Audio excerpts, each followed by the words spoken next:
एक घने जंगल में मिंटी चिड़िया अपने बेटे हरिया तोते के साथ रहा करती थी। उसके पति को गुजरे कई महीने हो चुके थे, जिसके बाद से घर की सारी जिम्मेदारी मिंटी चिड़िया पर आ गई। हरिया तोते, चल अब जल्दी से उठ जा और आज खेत की रखवाली अच्छे से करना। कल भी खेत से बहुत सारी सब्जियां तोड़कर कोई ले गया था। हाँ, उठ रहा हूँ। आपने सब्जियां तोड़ ली या नहीं? मैं बहुत जल्दी उठ जाती हूँ और सारे काम कर लेती हूँ। तू ही पता नहीं इतना कामचोर कैसे हो गया। मैं तो अब सब्जी बेचने भी जा रही हूँ। ठीक है, आप जाओ, मैं भी उठता हूँ। अच्छा, तो तू नहीं उठेगा? देख तो जरा कौन आया है। कौन आया है? मिट्ठू मियाँ आए हैं। क्या मिट्ठू चाचा आए हैं? अभी आता हूँ। हरिया तोता फौरन उठ जाता है और बाहर आता है।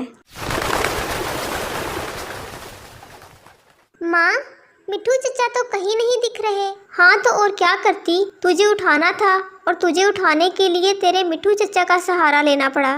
तू सिर्फ उन्हीं की तो बात मानता है। क्या माँ, आप भी ना। चल अब सब्जियों की रखवाली करना, मैं सब्जी बेचने जा रही हूँ। मिंटी चिड़िया खेती करती थी और सब्जियां उगाया करती थी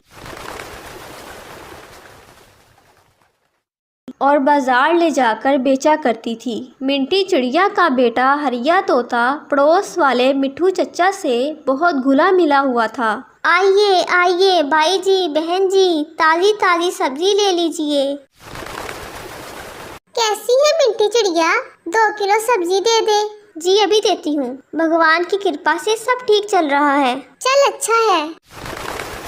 सब कुछ ठीक चल रहा था, तभी अचानक आकाश में काले बादल छा जाते हैं और तेज बारिश होने लगती है।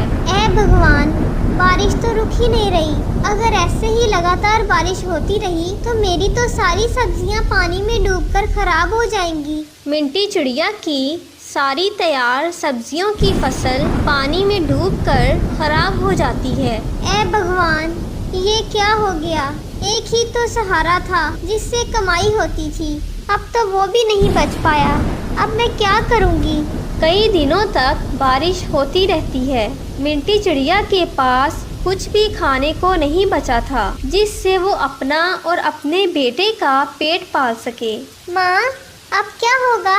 क्या अब हम हमेशा भूखे ही रहेंगे? अरे नहीं बेटा, ऐसा मत बोलो, ऐसा कुछ भी नहीं होगा।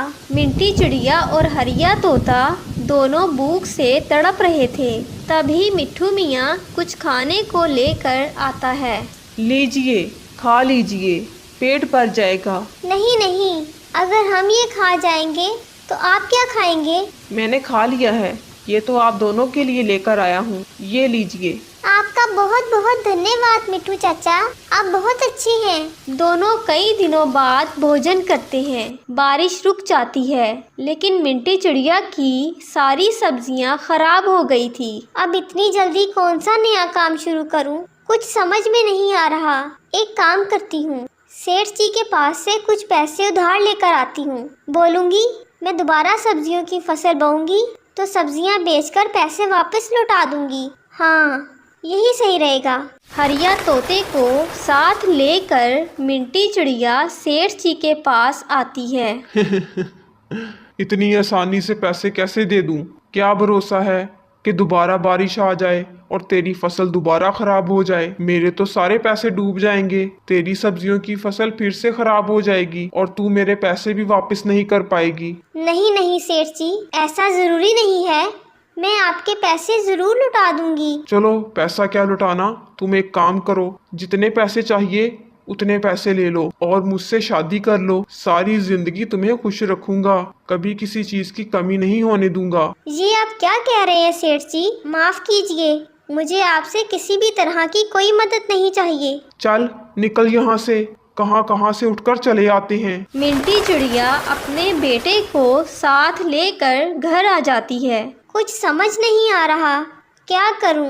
आखिर कब तक मिट्ठू मियाँ हमें खिलाते रहेंगे? मिट्ठू मियाँ खाना लेकर दोनों के पास आता है। ये लीजिए, आप दोनों के लिए खाना लेकर आया हूँ। फिर मिट्ठू मियाँ कहता है, शहर के जंगल में मेरी नानी रहती है, उनकी तबीयत बहुत खराब हो गई है, इसीलिए मुझे कुछ महीनों के लिए शहर के जंगल जाना होगा। मगर आप दोनों को अकेला छोड़कर कैसे जाऊं? कुछ समझ में नहीं आ रहा। अरे नहीं नहीं, वो काम ज़रूरी है। नानी जी की तबीयत ठीक नहीं है तो आपको जाना चाहिए। हम अपने आप को संभाल लेंगे। ठीक है, फिर मैं चलता हूँ। तुम दोनों अपना ख्याल रखना।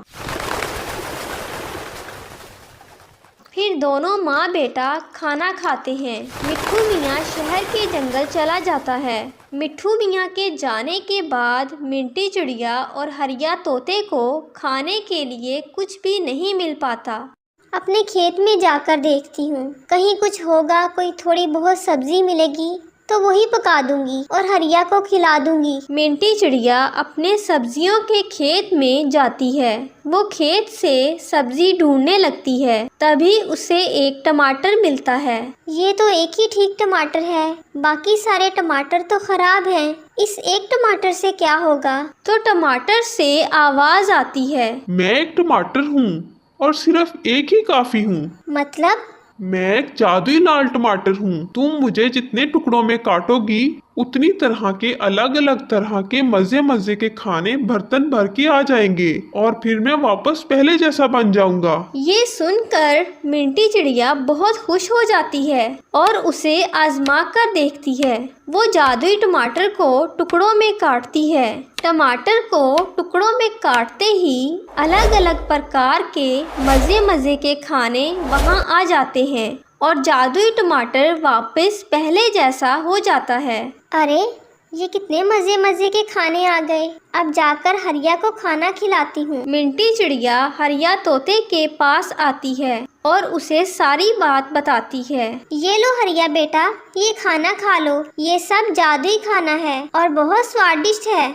अब हमारे पास बहुत सा खाना है। अब हम अपना खाने का ढाबा भी बनाएंगे। ये सुनकर हरिया तोता भी बहुत खुश हो जाता है। फिर मिंटी चिड़िया उस खाने से अपना एक ढाबा खोल लेती है और उसका ढाबा काफ़ी ज़्यादा चलने लगता है और उसकी अच्छी कमाई होने लगती है और सब कुछ सही से चलने लगता है।